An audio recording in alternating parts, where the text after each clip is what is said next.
Ömür boyu Özel Halil Fuarı'ndan hazırlap şu utamazısını boşaltıp tuttum.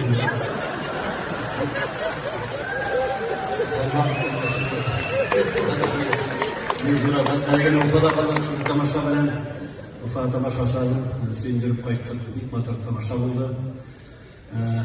Özel sahneye açıktı da min bari kendini unutup gitti ahıra. Men de zaman min da veteran diye, üzüm veteran diye gerekli. Şakaş üzüne gittim dedim, senin veteranla başımın kim? Pametlik. Men de üzerine kadar şu an arkadaşlarımızda yüzümüzün hayatımızda Türkiye'deki sözler bilen toplayıp hazırlasızdır. Şu temaga başlana. Cevapsız kalır bu sınav. Başını ömür güden, ebeden yaşamayan yasaman.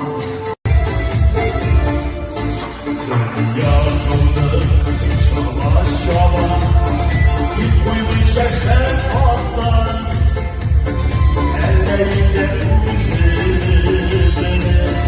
dünya kolunu atlar, şahsız alır bağısılar, başını yer uğrar.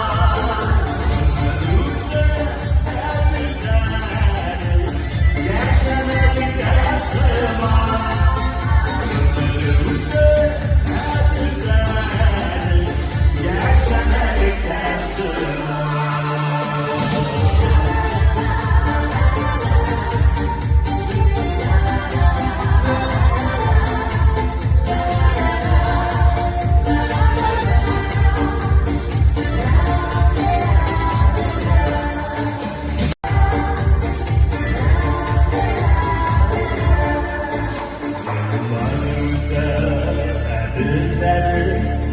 Yaşamadık yasamak, vay şakalar rüzgarı, vay şakalıklar tırlar.